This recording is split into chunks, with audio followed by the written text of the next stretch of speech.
नमस्कार दोस्तों, मेरा फिर से काम सकता हूँ। होप आप स्वस्थ होंगे। आज की तो वीडियो खास हमने ऑलरेडी मैंने एक बजट का वीडियो बनाया था, बजट की ABCD। इसमें हमने बताया था कि आपको बजट के बारे में कि बजट क्या होता है, कितने टाइप का होता है, क्या क्या टर्म्स उसमें यूज होता है। उसी तरह से हमने ये एक और वीडियो बनाया है जिसमें बजट के बाद मतलब बजट आने के बाद मतलब बजट आया है तो उसके बाद मैं उसके बारे में बताएंगे, जिसमें क्या क्या पॉइंट्स इसमें हाईलाइट्स रही है। फिर इसके बाद इसमें कौन से पॉइंट्स मेन है जो हम और जानने की कोशिश करेंगे। और इसके बाद हम टैक्स प्रपोजल जो डायरेक्ट और इनडायरेक्ट टैक्स में दोनों में है उसके बारे में डिस्कस करेंगे। और इसके बाद में एक और चीज लेंगे जिसमें हम क्या चीज महंगी होगी और क्या चीज सस्ती होगी उसके बारे में हम जानेंगे। So let's start today video. अभी तक आपने हमारा जो पहला जो बजट के ABCD नहीं देखा है तो आप जरूर इस वीडियो के डिस्क्रिप्शन में जाइए और वहां पे एक हमने लिंक दिया है, उस पर जाके आप देख सकते हैं, उस लिंक पे क्लिक करके। पहला जो इसमें है कि बजट के हाईलाइट्स हम समझेंगे। पहले बजट के हाईलाइट से पहले हम देखते हैं कि गवर्नमेंट ने क्या क्या डेटा अपने हिसाब से दिया है, कि क्या उनकी एक्सप्रेशन है, क्या उस तरह से टारगेट्स हैं। पहला जो इसमें दिया है कि गवर्नमेंट ने 22-23 के लिए जीडीपी जो टारगेट रखा है वो लगभग 9.50 के आसपास 9.20 के आसपास है। 9.20 की एक्सपेक्टेशन है गवर्नमेंट की कि इसमें हम लोग कर लेंगे 22-23 में। और अगर हमने 2025 तक अगर 5 ट्रिलियन इकोनॉमी बनना है तो हमें लगभग 8.5 के आसपास ग्रोथ मिल जाए तो हम इस 5 ट्रिलियन इकोनॉमी का टारगेट जो है अचीव कर पाएंगे। इस तरह से गवर्नमेंट ने जीडीपी का रिलेटेड टारगेट रखा हुआ है। इसके बाद हम देखेंगे तो कैपिटल एक्सपेंडिचर ने गवर्नमेंट ने 35% से हाइक कर दिया है। मतलब जब पहले 4.5 करोड़ के आसपास लाख करोड़ के आसपास था वो भी 7.5 लाख करोड़ के आसपास है। ये एक अच्छा खासा इंटेंशन है कि गवर्नमेंट अपने कैपिटल एक्सपेंडिचर को इंक्रीज करेगी जिससे और इंफ्रास्ट्रक्चर डेवलपमेंट होगा और आप बोल सकते हैं बेटर कनेक्टिविटी का जो सिस्टम होगा वो बनेगा, टेक्नोलॉजी और अपग्रेडेशन होगी। तो इस तरह से मतलब जो आप बोल सकते हैं कि इजी ऑफ लिविंग बन जाएगा और इजी ऑफ बिजनेस भी बन जाएगा। आप देखेंगे आगे हम इस पर डिस्कस करेंगे इसमें क्या क्या चीजें ये लोग इंक्लूड करने वाले हैं। तो एक बेटर प्लस पॉइंट है। इसके बाद गवर्नमेंट ने जो एक्सपेंडिचर है अपना टोटल एक्सपेंडिचर 39.45 लाख करोड़ का रखा हुआ है और रेवेन्यू जो है वो टोटल 22.84 लाख करोड़ का इन्होंने एस्टिमेशन रखा हुआ है। मतलब कि भाई जो एक्सपेंडिचर होगा वो ज्यादा होगा एज कम्पेयर टू रेवेन्यू, मतलब इनवर्ड कम है आउटपुट ज्यादा है। तो इस पूरी सिचुएशन को हम डेफिसिट कहते हैं। हमने ऑलरेडी जो हमने पहले वीडियो में डिस्कस किया तो आप जरूर जाइए और देखिए समझिए डेफिसिट क्या होता है।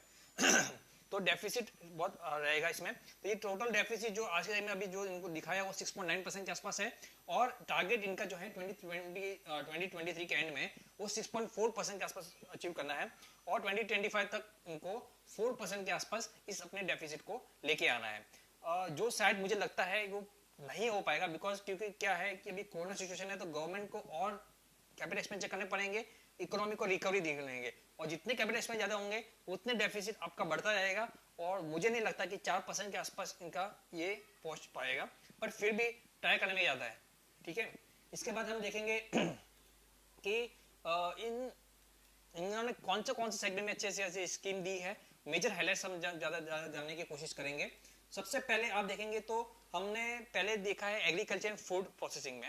एग्रीकल्चर एंड फूड प्रोसेसिंग में गवर्नमेंट जो मेन जो फार्मर की इनकम राइज करने के लिए, डबल इनकम करने के लिए क्या क्या चीजें मतलब इन्वॉल्व कर रही है और इस एग्रीकल्चर के पूरे जो सेटअप है उसको और अपग्रेड करने के लिए क्या इनकम करेगी। ऑलरेडी गवर्नमेंट ने जो 2-3 लॉ लाए थे उसको प्राइवेट और पब्लिक का प्लेसमेंट करने की कोशिश की थी बट वो निष्फल रह गए।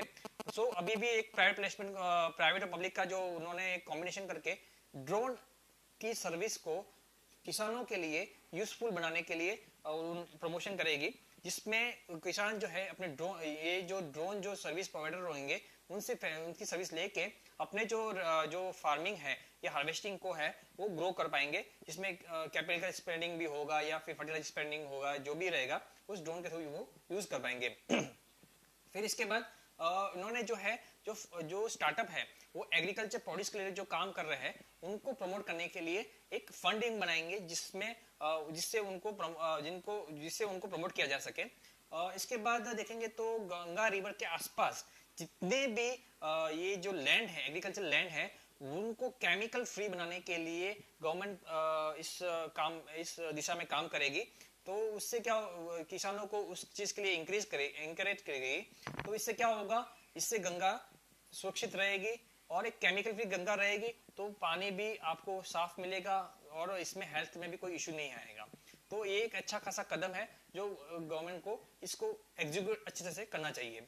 इसके बाद और भी कोई जो हार्वेस्ट के वैल्यू उसको एडिशन करने के लिए बहुत सारे ब्रांडेड को प्रमोट करेगी गवर्नमेंट।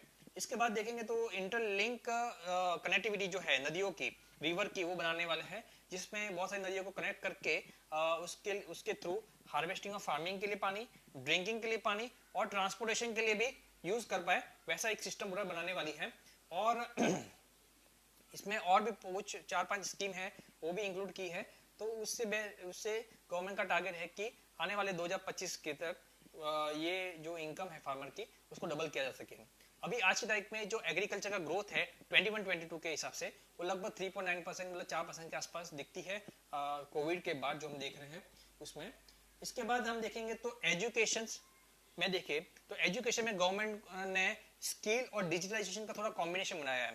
तो स्किल में क्या किया उन्होंने, डिजिटलाइजेशन में क्या किया, उन्होंने 200 टीवी चैनल्स बनाएंगे जिसमें डिजिटल कंटेंट रहेगा, जिसमें स्किल के रिलेटेड भी कंटेंट रहेगा, एजुकेशनल कंटेंट रहेगा। तो उस तरह से एक पूरा एक आप बोल सकते हैं एक सेटअप पूरा बनाने वाले उसके अंदर, जिसमें डिजिटल टीचर रहेगा, वो पूरा का पूरा एक ई कंटेंट उनको जो स्टूडेंट्स रहेंगे या जो भी सीखने वाले रहेंगे उनके पास पहुंचेगा। फिर डिजिटल यूनिवर्सिटी पे भी फोकस किया है, उनको वर्ल्ड क्लास लेवल पर बनाने के लिए भी इसमें प्रावधान उन्होंने किया है अपने बजट में। फिर इसके बाद ई लैब्स बनाएंगे, ई लैब्स को प्रमोट करेंगे, स्किल जो इंस्टीट्यूट होते हैं उनको प्रमोट करेंगे। उस तरह की बातें एजुकेशन में इसमें दिखती है।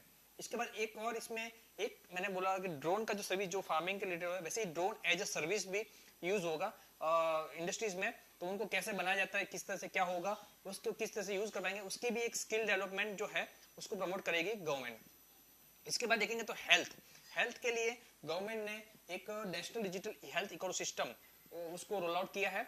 इसमें आप देखेंगे तो नेशनल जो पूरा एक डिजिटल वे से पूरे एक हेल्थ सिस्टम को ऑर्गेनाइज किया जाएगा।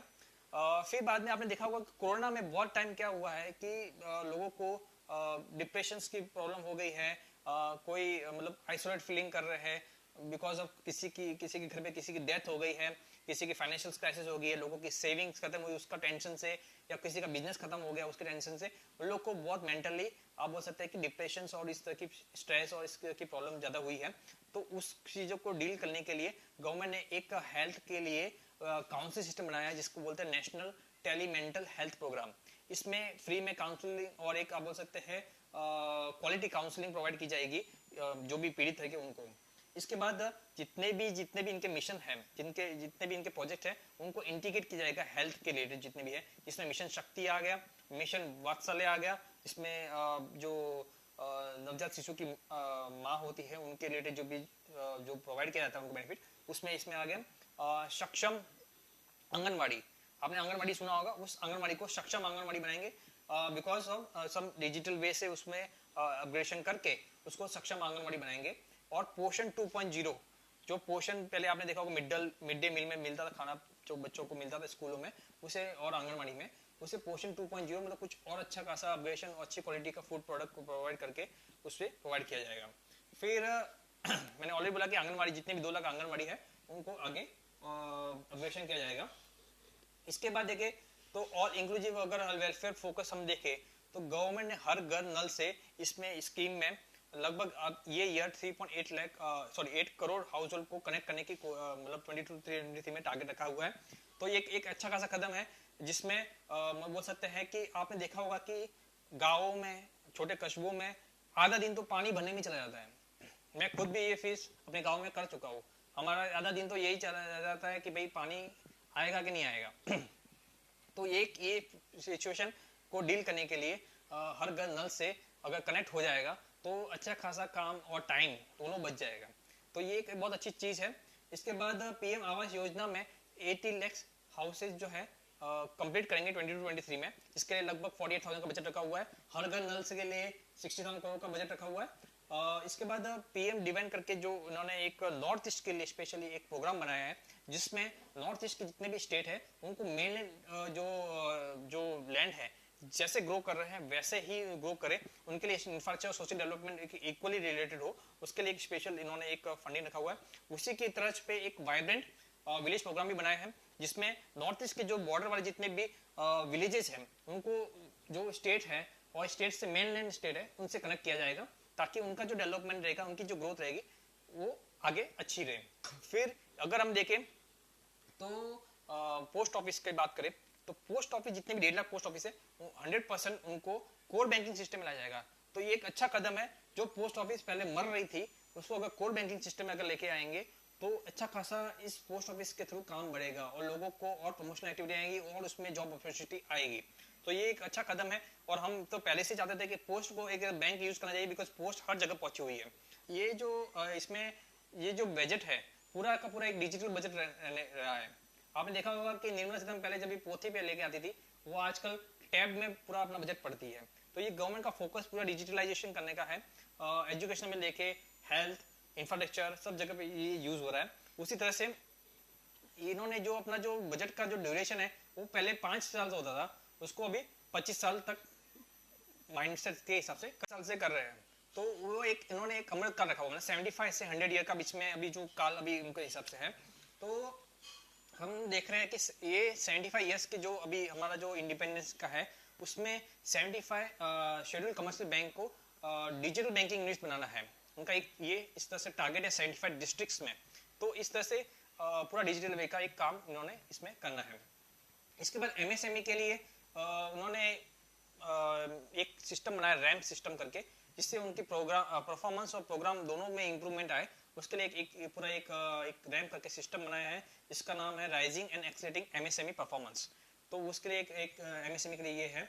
और ईसीएलजीएस स्कीम जो है जो वो कोरोना के टाइम इन्होंने इंट्रोड्यूस की थी, तो वो उसको और अच्छे से प्रमोट करेंगी इस पूरे 2023 में। और इसके बाद हम देखेंगे तो हमने कुछ एक्टिविटीज को इजी ऑफ डूइंग बिजनेस 2.0 में और इजी ऑफ लिविंग उसमें हमने सेग्रीगेट किया है। इजी ऑफ लिविंग में पहले हम देखेंगे तो एक पहले प्लस पॉइंट मुझे अच्छा बहुत लगा, गवर्नमेंट ई पासपोर्ट लेके आएगी। अब ई पासपोर्ट क्या होता है, इसमें एक एम्बेडेड चिप रहेगी जो पासपोर्ट के साथ होगी और वो एक अच्छा खासा एक मतलब आप बोल सकते हैं कि सेफ्टी और जेन्युइननेस के लिए बहुत इंपॉर्टेंट है। जो पासपोर्ट के जो फ्रॉड होते हैं या जो ये आप बोल सकते हैं कि इसका मिसयूज होता है वो बहुत कम हो। एक सबसे बड़ा जो क्रांति ला सकता है वो मुझे पॉइंट लगा बैटरी स्वैपिंग। बैटरी स्वैपिंग एक पूरा क्रांतिकारी कदम हो सकता है अगर गवर्नमेंट इसको प्रॉपर्ली इंप्लीमेंट करे तो। अभी ये बैटरी स्वैपिंग क्या होता है, इसको एक थोड़ा अच्छे से एग्जांपल से हम समझते हैं।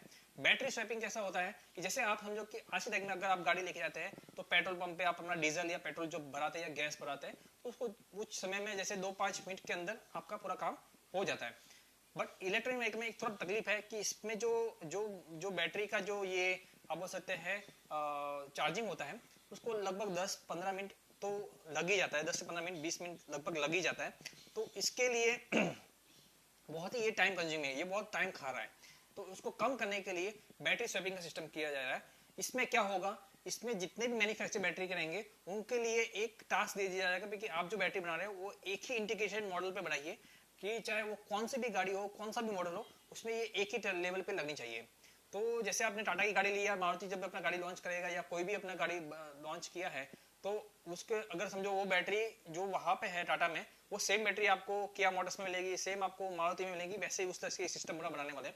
और जैसे ही आप अपने चार्जिंग स्टेशन में गए तो बैटरी को सीधा निकाल के आपको चार्जिंग स्टेशन वाले को देने का है और वही बैटरी वहां से लेके उस गाड़ी में डालने का है।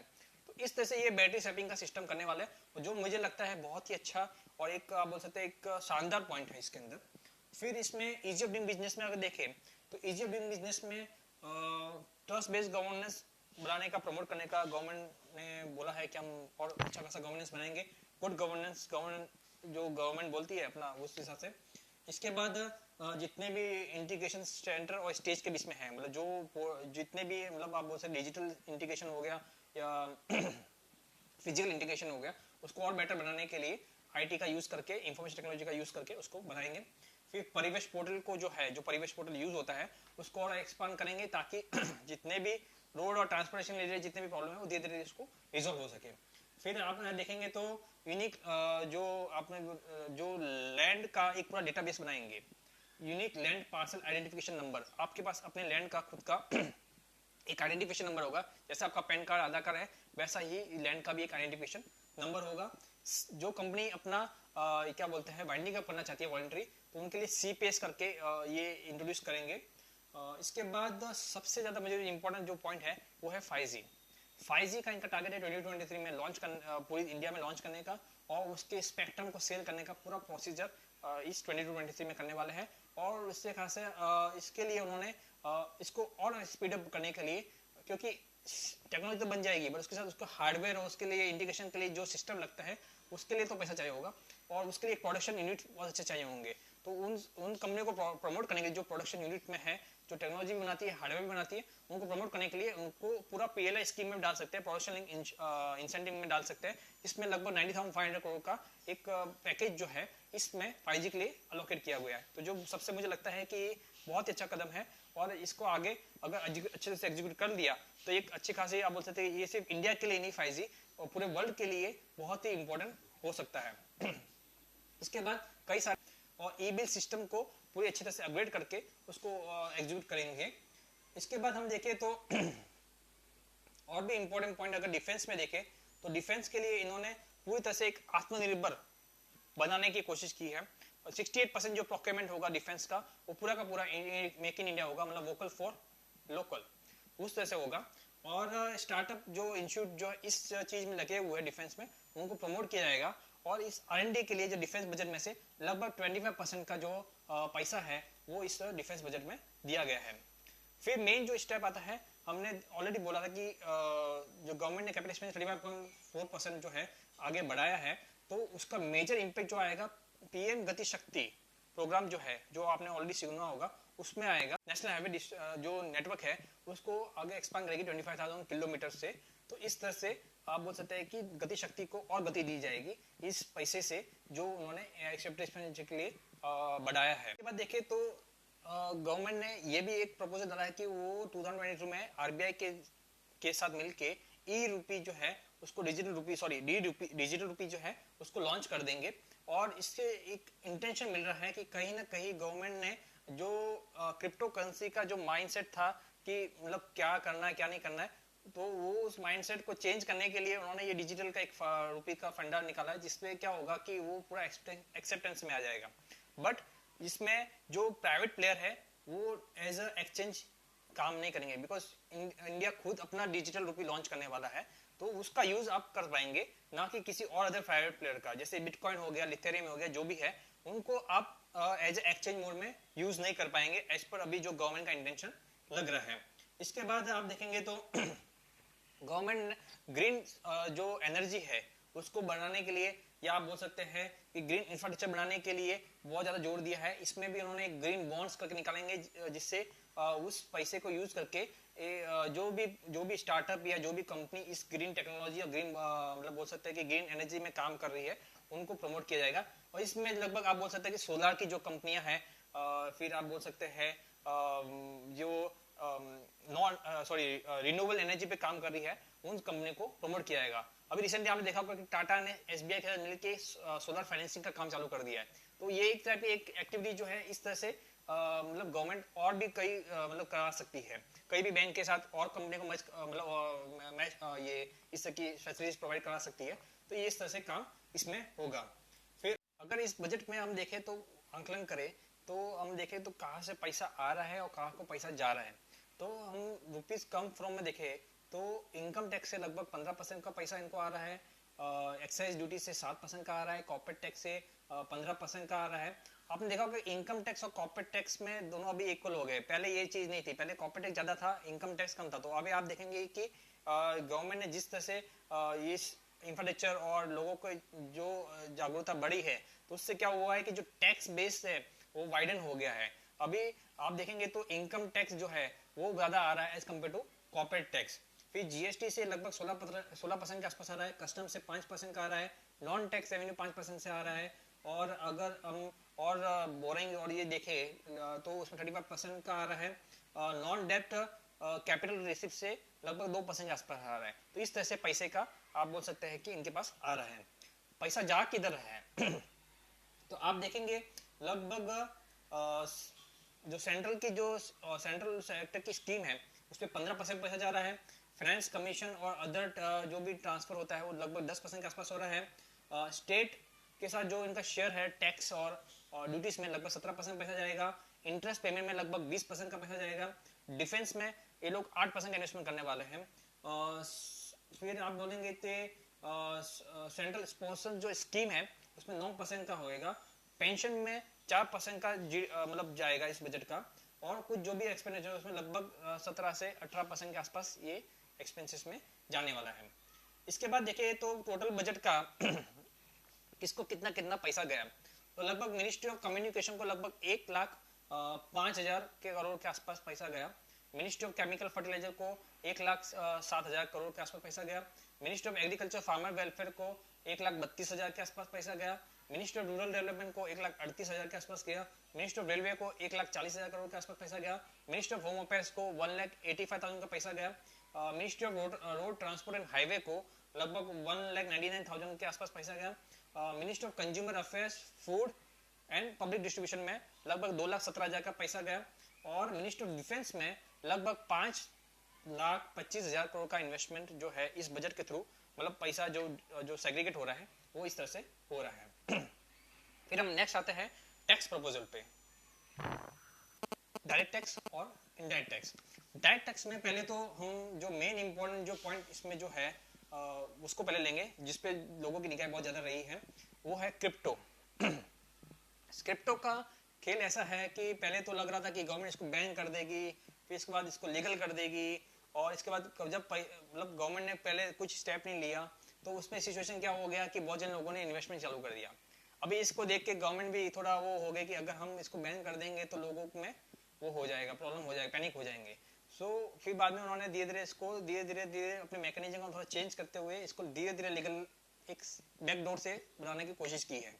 तो इसमें क्या किया, जो क्रिप्टो जो है उससे जो पैसा आप कमाएंगे उस पर 30% टैक्स लगेगा सीधा, no if no but, 30% tax pay करो।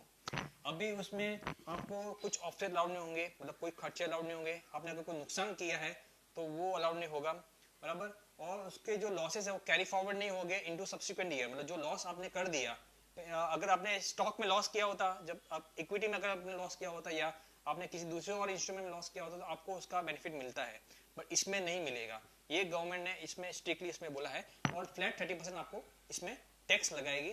तो कहीं ना कहीं गवर्नमेंट इसमें डिस्करेज भी करना चाहती है, बट इसके साथ पैसा भी कमाना चाहती है।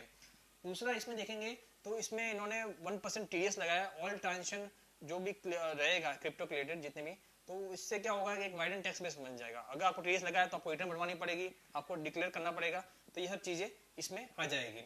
और इसमें प्रॉपर्टी के जो वर्ड रहती है, जो डेफिनेशन रहती है, उसमें virtual digital asset word use कर दिया है। अभी उसमें आपका क्रिप्टो भी आ गया, जिसमें बिटकॉइन इथेरियम सब कुछ आ गया। और इसमें इन्होंने वर्ड यूज किया है फंजिबल एंड नॉन फंजिबल जो भी है, इसमें एनएफटी भी आजकल बहुत ट्रेंड में चल रहा है, तो एनएफटी भी वर्चुअल एसेट में इसमें डेफिनेशन में लगभग ये इसमें फॉल कर रही है। और उन्होंने सिमिलर नेचर एक वर्ड यूज कर दिया, other token of similar nature, मतलब जो भी क्रिप्टो से रिलेटेड जो भी टेक्नोलॉजी से ब्लॉकचेन की टेक्नोलॉजी से बन रहा है, तो उन्होंने गवर्नमेंट ने अदर सिमिलर नेचर भी इसमें यूज कर दिया, ताकि आगे और भी कुछ लाया इन लोग ने क्रिप्टो, नहीं तो कोई टिप्टो, तो वो सब इस पे आ जाएगा। तो गवर्नमेंट इसमें फुल्ली क्लियर है कि हमको इसमें 30% टैक्स लगाना है, कोई लॉस आपको अलाउड नहीं करेगी, कोई भी खर्चा अलाउड नहीं होगा, और जो लॉस हो गया है उसको आप कैरी फॉरवर्ड नहीं कर पाएंगे। तो आप क्रिप्टो करेंसी में आप करें या एनएफटी में करें या कोई दूसरा और भी कोई वर्जन जो भी आएगा इस पूरे टेक्नोलॉजी के बेस पे, उस पर आपको ये सब चीजें रहेगी। इसके बाद मेन अगर हम देखें तो और भी कुछ पॉइंट है जो इसमें गवर्नमेंट ने इंट्रोड्यूस किए हैं। जैसे पहला पॉइंट इसमें है कि जो आपकी जो रिवाइज इनकम टैक्स रिटर्न है वो आप 2 साल तक कर सकते हैं, असेसमेंट ईयर जब एंड होगा उसके बाद, तो एक ये चीज है। फिर कोऑपरेटिव सोसाइटीज को इंक्रीज करने के लिए उनका जो एनुअल जो उनका ऑलरेडी मिनिमम टैक्स है उसको 18.5 से 15% का रिड्यूस कर दिया है। कोऑपरेटिव सोसाइटी के लिए जिसकी इनकम 1 करोड़ से 10 करोड़ के बीच में है, उनके लिए जो सरचार्ज 12% लगता था वो 7% कर दिया है। एनपीएस को प्रमोट करने के लिए 10% का उन्होंने ये जो सैलरी पे स्टेट गवर्नमेंट के एम्प्लॉय को होता था उसको 14% कर दिया है। तो बट मुझे लगता था कि इसको प्राइवेट का भी करना चाहिए था, तो प्राइवेट में अगर करते तो और भी अच्छा होता, तो और एनपीएस प्रमोशन में आता। इसके बाद इंसेंटिव अगर हम स्टार्टअप के लिए उन्होंने क्या दिया है स्टार्टअप का जो उनको जो टैक्स इंसेंटिव जो मिल रहा था, जो टैक्स रिबेट का जो मिल रहा था, वो 31 मार्च 22 तक था अगर वो इनकॉर्पोरेट होते तो, बट अभी 31 मार्च 23 तक उनको दे दिया, वो मतलब वो लिमिट, वो जो पीरियड है उसको एक्सटेंड कर दिया है। सेम मैन्युफैक्चर जो 115 BAB में थे उनका जो पीरियड है 1 साल और एक्सटेंड कर दिया है। इसके बाद जो AFP को सोचा लगता था 15%, 37% के आसपास, वो 15% तक आ गया है। इसके बाद जो एजुकेशन सेस है, इन्होंने क्लैरिफिकेशन दिया कि जो education cess on income tax है, कुछ लोग खर्चे में ले रहे थे तो उसको वो एक्सपेंस अलाउ नहीं होगा। और एक और पॉइंट इसमें एक ऐड किया है, जिसमें अनडिस्क्लोज इनकम है ड्यूरिंग द, अगर कोई सर्च और सर्वे में अगर कोई रेड में आपको मिल जाती है तो उसका कोई लॉस जो या कोई भी रहेगा वो आपको सेट ऑफ अलाउड नहीं होगा। फिर बाद में और भी अगर हम देखें तो जो एक ही चीज के लिए, मतलब जो non repetitive appeals common question of law, मतलब क्वेश्चन ऑफ लॉ में अगर कोई चीज आ रही है तो उसको अगर सेम ही जो अपील आ रही है तो उसका वो अलाउड नहीं होगा, नॉन रिपीटेटिव अपील्स अलाउड नहीं होगी। इसके बाद surcharge on long term capital gain जो है any asset to be capped at 15%, उनका 15% का कैप उन्होंने दे दिया है। तो इस तरह से जो टैक्सेशन डायरेक्ट टैक्स के हिसाब से मेन जो पॉइंट थे वो ये है, और भी आगे शायद और भी क्लैरिफिकेशन उसमें आ सकती है, तो उसके बारे में हम लेटर ऑन और वीडियो बनाने की कोशिश करेंगे। इसके बाद हम देखें तो इनडायरेक्ट टैक्सेस में भी कुछ आए हैं चेंजेस, जो पहले आए थे उसको इनकॉर्पोरेट करके फाइनेंस बिल में इंक्लूड कर दिए हैं। जिसमें पहला पॉइंट जो है, last date of availment of input tax credit for particular financial year जो है वो 30 नवंबर कर दिया नेक्स्ट फाइनेंशियल ईयर का। नेक्स्ट फाइनेंशियल में आप 30 नवंबर तक कर सकते हैं। पहले जो सितंबर के आसपास था वो उसको 30 नवंबर नेक्स्ट फाइनेंशियल ईयर, मतलब जो 2021 में जो आपको क्लेम करना था वो आप 30 नवंबर तक कर सकते थे। ऐसा उस तरह से उन्होंने प्रोविजन बनाया। ITC अगर अवेलेबल ओनली होगा if it is registered in GST 2B, अगर रजिस्टर्ड 2B में रेस्ट्रिक्शन नहीं है तो उस तरह से अलाउड होगा। फिर इसके बाद GST 4 अगर आपने है तो ऑफिसर आपका नंबर कैंसिल कर सकता है। क्रेडिट नोट जो सप्लाईज की है फाइनेंशियल ईयर अभी जो डिक्लेयर कर सकता है 30 नवंबर तक आपको डिक्लेयर कर सकता है, नेक्स्ट फाइनेंशियल ईयर के 30 नवंबर तक। और अगर आपको कोई ओमिजन और रेक्टिफिकेशन जो भी कुछ करना है वो आप 30 नवंबर नेक्स्ट फाइनेंशियल ईयर तक कर सकते हैं, मतलब पर्टिकुलर ईयर्स के, मतलब मार्च 21 के हिसाब से आप 30 नवंबर तक कर सकते हैं। तो इस तरह से इसमें ये प्रोविजन है। और अगर समझो आपने GST अपन पर्टिकुलर मंथ का फाइल नहीं किया है तो नेक्स्ट मंथ का प्रीवियस मंथ का फाइल नहीं किया तो आप नेक्स्ट मंथ का फाइल नहीं कर पाएंगे। और ITC अगर आपने क्लेम किया है और उसको मतलब आपको रिवर्स करना पड़ रहा है, रिक्वायर्ड टू बी रिवर्स, तो आपको उसको इंटरेस्ट के साथ उसको पेमेंट करना पड़ेगा अगर आपके सप्लायर ने उसको पे नहीं किया है तो। और फिर balance E cash ledger can be transfer two distinct person, ये एक पॉइंट उसमें डाला है। और इंटरेस्ट जो है जो ITC आपने रॉन्गली जो आपने अवेल किया है और यूटिलाइज किया है उस पर 18% लगेगा। और power to restrict input tax credit to pay outward taxes, ये एक और पॉइंट इन्होंने इसमें ऐड किया है। तो लगभग 10 कुछ की चेंजेस जो है जो GST के रिलेटेड जो है, जो इंडायरेक्ट टैक्स के रिलेटेड है वो इसमें इन्होंने इंक्लूड किया है। इसके बाद और भी कुछ चेंजेस जो है जो GST को छोड़ के अदर देन जो इंडायरेक्ट टैक्स है उसमें आप देखेंगे तो उन्होंने एग्रीकल्चर के सेक्टर के जो इंस्ट्रूमेंट है उनके जो रेट्स है कुछ रेशनलाइजेशन किया, उसमें कुछ एग्जेम्पशन दिए हैं। कस्टम ड्यूटी एग्जेम्पशन दिया है स्टील स्क्रैप, और reduction in duty certain shrimp aquaculture जो रहता है उसके अंदर आया है। और इसके बाद अनब्लेंडेड फ्यूल जो है उनका जो उनमें एडिशनल एक्साइज ड्यूटी लगाई जाएंगी। मतलब अनब्लेंडेड फ्यूल क्या होता है, जो पेट्रोल और डीजल जो आप यूज कर रहे हैं जिसमें कुछ मिक्सअप नहीं हो रहा है, मतलब जैसे आजकल ब्लेंडेड फ्यूल भी आता है तो ब्लेंडेड फ्यूल सस्ता होगा as compared to unblended fuel. अभी इससे क्या होगा, अनब्लेंडेड फ्यूल में कुछ मिक्स नहीं रहता है तो मोर क्वांटिटी आप एक्चुअल पेट्रोल यूज करते हो, ब्लेंडेड फ्यूल में थोड़ा मिक्स होता है। जैसे अभी आजकल गन्ने के जो खोल होती है उसको यूज करके इथेनॉल बना जाता है, इथेनॉल को उसमें मिक्स करके ब्लेंडेड बना दिया जाता है, तो वो कम कंजम्पशन करता है पेट्रोलियम प्रोडक्ट्स का। तो जिससे क्या होता है कि इंडिया को जो है पेट्रोल का जो भी रिक्वायरमेंट होती है, इंपोर्ट की रिक्वायरमेंट होती है वो बहुत कम हो जाती है उससे। तो गवर्नमेंट इससे क्या होगा कि जो ब्लेंडेड फ्यूल को प्रमोट कर रही है इनडायरेक्टली इसमें टैक्स या एक्साइज ड्यूटी बढ़ा के। फिर बाद में आप देखेंगे तो और भी उन्होंने सेज के लिए, मतलब स्पेशल इकोनॉमिक जोन के लिए उनमें भी कंसेशनल रेट लाई है कैपिटल गुड्स अगर वो बाय करते हैं और कुछ और अपग्रेडेशन और वो सब करते हैं उसके लिए। तो इस तरह से कुछ कस्टम ड्यूटीज भी इसमें इंक्रीज की है, डिक्रीज की है इलेक्ट्रॉनिक्स प्रोडक्ट्स और मैन्युफैक्चरिंग के लिए। तो इस चीज से मतलब आपके जो अदर देन जीएसटी प्रोडक्ट्स है, जीएसटी जो चीज़ है वो इसमें आती है। इसके बाद हम देखते हैं कि इन जो चीज़ें पे इन्होंने एक्साइज ड्यूटी या समझो ये जो एडिशनल ड्यूटी जो सब लग रही है उसके वजह से क्या सस्ता हुआ और क्या महंगा हुआ। तो सस्ता इसमें आप देखेंगे तो कपड़ा वो सस्ता हो रहा है, चमड़े का सामान सस्ता हो रहा है, मोबाइल फोन, चार्जर, हीरे के आभूषण, खेती के सामान सस्ते होंगे। इसके बाद जो हीरे पर जो कस्टम ड्यूटी घटाई गई है उससे भी हीरे ये भी सस्ता हो जाएगा। विदेशी मशीनें और इलेक्ट्रॉनिक सामान जो है वो सस्ते होंगे। फ्रोजन मसल्स, फ्रोजन स्क्विड, हींग, cocoa beans, methyl alcohol, acetic acid, cellular mobile phone, ये सब कैमरा लेंस भी सस्ते होंगे। तो जो मोबाइल और ये जो जो जिनके लिए उनके लिए खुशखबरी है कि मोबाइल शायद आगे जाके सस्ते हो जाएंगे, चार्जर सस्ते हो जाएंगे, तो ये सब चीजें सस्ते होने वाली है। इसके बाद क्या महंगा हो गया? छाता महंगा हो गया। इमिटेशन ज्वेलरी जो है, loud speaker, headphone, earphone, smart meter, solar cell महंगा हो जाएगा उसे से।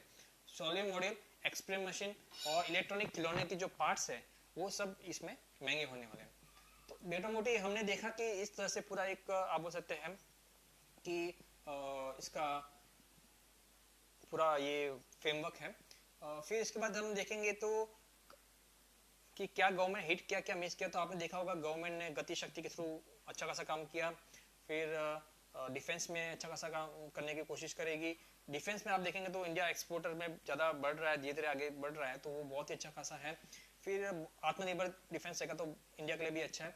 फिर स्टार्टअप के लिए, प्रमोशनल के लिए एक्टिविटीज जो है उनके लिए भी थोड़ा बहुत है। अभी इधर जो मिस किया गवर्नमेंट ने वो मिडिल क्लास को मिल कर दिया। मिडिल क्लास की एक्सप्रेशन क्या रहती है कि भाई रेट ये टैक्स रेट घट जाए, हमारे पास थोड़ा पैसा बचे। तो उस तरह से जो मिडिल क्लास को गवर्नमेंट इम्प्रेस नहीं कर पाई इसमें देखेंगे तो इसमें एक भी रीजन ये भी है कि गवर्नमेंट नहीं चाहती कि ज़्यादा इन्फ्लेशन बढ़े, क्योंकि पैसा अगर लोगों के पास आएगा तो डिमांड बढ़ेगी और फिर बाद में इन्फ्लेशन भी बढ़ेगी। तो ग्लोबल इन्फ्लेशन को नज़र में देख के शायद गवर्नमेंट ने ये स्टेप लिया होगा, बट मिडिल क्लास के लिए अभी तो फिलहाल कुछ भी इतना नहीं लगता है।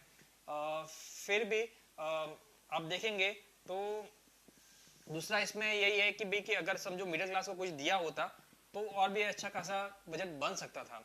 तो एक ये प्रमोशनल एक्टिविटी, और फिर दूसरे दो तीन चीजें जैसे कि पुरानी जो स्कीमें हैं जिसमें आप देखेंगे तो एग्जांपल स्वच्छ भारत का एक भी वर्ड यूज नहीं किया है इन्होंने, नाम यूज नहीं किया कि उसका क्या होगा। नमामि गंगे है, उसका क्या यूज हो, अभी क्या एक्टिविटीज में है। तो कुछ और स्कीमें जो उन्होंने प्रमोशनल में लास्ट 50 साल से डाल दी थी, तो उसका क्या यूज हुआ है, कितना अभी तक क्या प्रमोशन है, उसमें क्या अभी इन्वेस्टमेंट जाने वाला है, उसका कोई भी बजट स्पीच में नहीं था। और भी मतलब आप देखेंगे तो उसमें 2-3 चीज है जिसमें ये इधर मिस कर गई है गवर्नमेंट, और बजट को अच्छा खासा बना सकती थी। जहाँ पे इन्होंने इंफ्रास्ट्रक्चर इतना इन्होंने भारी भरकम मतलब इन्वेस्टमेंट स्टार्ट किया है, तो होप्स हो कि आगे जाके इसको बेनिफिट इंडिया को और भारत को जरूर मिलेगा। और हमें भी आशा करते हैं कि आपको भी इसका बेनिफिट रूट लेवल तक पहुंचेगा, क्योंकि हमारी अभी जो प्रॉब्लम जो है वो ये ऐसा है कि हमारी जो इकोनॉमी अभी के शेप में है। आपने देखा होगा के का एक डायरेक्शन ऊपर जाता है, एक डायरेक्शन नीचे जाता है। तो जो डायरेक्शन ऊपर जा रहे हैं वो ऊपर जा रहे हैं, और जो नीचे जा रहे हैं वो नीचे जा रहे हैं। तो ये एक सिचुएशन अभी के इकोनॉमी पे है, हमें वी शेप चाहिए, मतलब सब ऊपर जाए। तो इस तरह से हम आशा करते हैं कि आपको ये वीडियो अच्छी लगी होगी और आपको अच्छी खासी जानकारी मिली होगी। तो आपको अगर वीडियो अच्छा लगा है तो आप जरूर शेयर कीजिए, आपके शेयर पे हमें और भी खुशी होती है, और सब्सक्राइब पर तो डबल खुशी होती है। सो आशा करता हूँ कि आगे जाके हम ऐसे और वीडियो बनाएं।